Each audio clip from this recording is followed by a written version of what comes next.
यमराज का दरबार सजा हुआ था। वो रोज की तरह अपने सिंहासन पर विराजमान थे। दरबार के सभी कार्यों को समाप्त करने के बाद उन्होंने अपने दूत से प्रश्न किया। दूत, पृथ्वी लोक पर आज कितने प्राणियों की मृत्यु हुई? महाराज, पृथ्वी लोक पर आज 5 मनुष्यों और एक हाथी का निधन हुआ है। उन सभी की आत्माओं को अपने कब्जे में किए हुए आपका विशेष दूत दरबार के बाहर आपके आदेश का इंतजार कर रहा है। तो जाओ, जाकर उस दूत को दरबार में उपस्थित होने का हमारा आदेश सुनाओ। कुछ ही देर बाद यमराज का विशेष दूत 6 आत्माओं को साथ लिए यमराज के सामने उपस्थित था।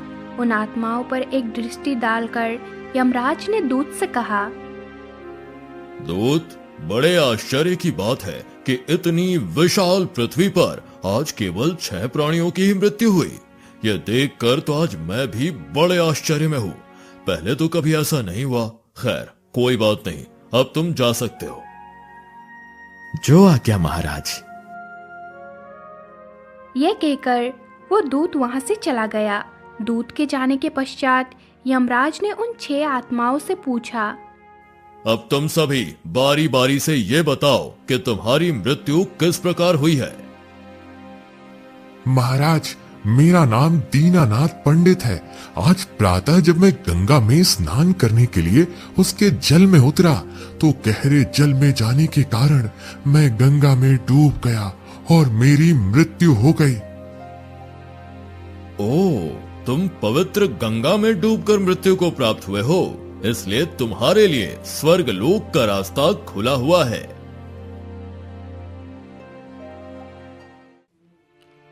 इस प्रकार एक एक करके यमराज ने 4 अन्य मानवीय आत्माओं से भी उनकी मृत्यु के विषय में पूछताछ करके अपना निर्णय उन्हें सुनाया।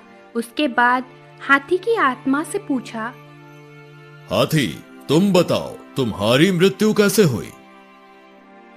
महाराज, मैं वन में अपने साथियों के साथ झुंड में शांति से रह रहा था कि आज जंगल में शिकार करने आए एक शिकारी ने मुझे अपना निशाना बनाकर मार डाला। क्या कहते हो तुम? इतना विशाल काय शरीर होने के बावजूद तुम एक मामूली शिकारी से हार गए। महाराज, मनुष्य नामक प्राणी की बुद्धि अद्भुत होती है। वो अपनी चालाकी से पर्वत को भी हिला सकता है और सिंह को भी अपने पिंजरे में कैद कर सकता है। महाराज, ये हाथी सच कह रहा है। मनुष्य नाम का प्राणी बहुत ही चतुर, चालाक व बुद्धिमान होता है। मनुष्य की बुद्धि अगर नियत से खेलने लगे तो वो साधु को भी पापी बना दे। वो चाहे तो अपनी चतुराई व बुद्धि के बल पर अच्छे अच्छों को नाकू तले चने चबवा सकता है। पंडित, क्या तुम ऐसे किसी आदमी को जानते हो जो चतुर व बुद्धिमान होने के साथ साथ चालाक व दुष्ट भी हो? हाँ महाराज, मैं ऐसे आदमी को जानता हूँ। हमारे गांव कालीपुर के कौड़ीमल सेठ में ये चारों दुर्गुण विद्यमान है। अपनी चतुराई व चालाकी के बल पर वो बहुतों को नाको चने चबवा चुका है। जो व्यक्ति एक बार उसके बिछाए जाल में फंस जाता है, फिर उसका उस जाल में से निकलना मुश्किल हो जाता है। अच्छा, कौड़ीमल सेठ ऐसा विचित्र मनुष्य है? हाँ महाराज। दीनानाथ पंडित, क्या तुम्हारे पास कोई ठोस प्रमाण है जो इस सेठ की कुटिलता की पुष्टि करे? महाराज, एक नहीं, ऐसे अनेक उदाहरण है मेरे पास। तब तुम हमें कौड़ीमल सेठ की चतुराई व बुद्धिमानी का कोई एक किस्सा सुनाओ। महाराज, कौड़ीमल सेठ गरीबों को सूद पर पैसे देता है। उसका ब्याज इतना ज्यादा होता है कि लोगों का पूरा जीवन उसके कर्ज में डूब जाता है। पैसे के लिए उसका लालच इतना है कि वो हर सिक्के को दांतों से चिपकाए रखता है। गांव के लोग तो दूर, उसकी आदतों से उसके अपने घर वाले भी परेशान रहते हैं। एक बार हमारे गांव के ही निवासी करीम खान के यहाँ बैरम खान नाम का उसका रिश्तेदार दूसरे राज्य से आया। कौड़ी मल की तरह वो भी अपने आप को चतुर व बुद्धिमान समझता था। एक शाम जब बैरम खान करीम खान के साथ गांव की चौपाल पर अन्य गांव वालों के साथ बैठा था तो वो गांव वालों से बोला, इस गांव का कोई भी आदमी अगर मेरे 2 सवालों के जवाब दे दे तो मैं उसका चेला बन जाऊंगा। ये बैरम खान की ये मजाल कि हमारे गांव वालों को इस प्रकार चुनौती दे। मैं इसके प्रश्नों का मुंह तोड़ जवाब दूंगा। बैरम खान, मैं तुम्हारे प्रश्नों का उत्तर दूंगा। बताओ तुम्हारे प्रश्न क्या हैं? तो ठीक है कौड़ी मल सेठ, मेरा पहला प्रश्न ये है कि क्या खुदा की खुदाई को कोई जानता है? ये कैसा प्रश्न हुआ? प्रश्न सुनकर कौड़ीमल सोच में पड़ गया। मन ही मन कुछ सोच विचार करके कौड़ीमल ने बैरम खान से कहा, हाँ बैरम खान, मैं खुदा की खुदाई को जानता हूँ। तो बताओ खुदा की खुदाई कैसी होती है? बैरम खान, अपने इस प्रश्न का उत्तर पाने के लिए तुम्हें हमारे साथ गांव के बाहर वाली नहर के किनारे चलना होगा।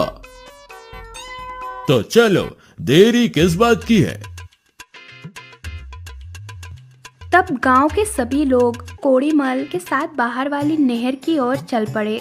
नहर के किनारे पहुंचकर कौड़ीमल ने बैरम खान से कहा, बैरम खान, ये नहर किसने खुदवाया है? मुझे क्या पता। बैरम खान, मेरी बात को इस प्रकार ना टालो, जरा सोच समझकर बताओ कि ये नहर किसने खुदवाया है। अगर तुम जरा सा भी बुद्धिमान हुए तो बड़ी आसानी से ये बता सकते हो कि ये नहर किसने खुदवाया है।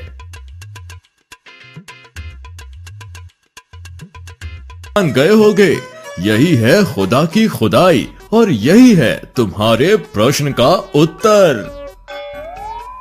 कौड़ीमल सेठ तो बहुत चलता पुर्जा है कि सफाई से इसने मेरे प्रश्न का उत्तर मुझसे ही दिलवाया।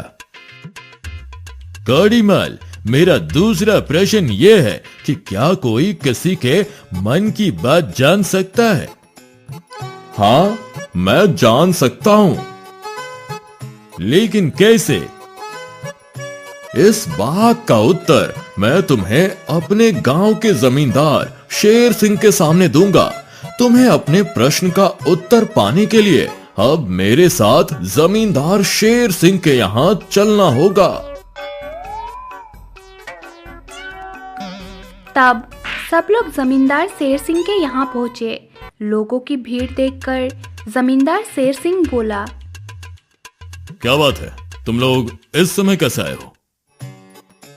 जमींदार साहब, बैरम खान ने मुझसे एक प्रश्न पूछा है कि क्या कोई किसी के मन की बात जान सकता है।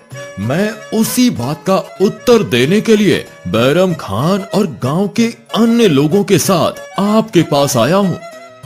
अच्छा, क्या तुम किसी के मन की बात बता सकते हो? हाँ जमींदार साहब। तो बताओ, इस समय प्रश्न करने वाले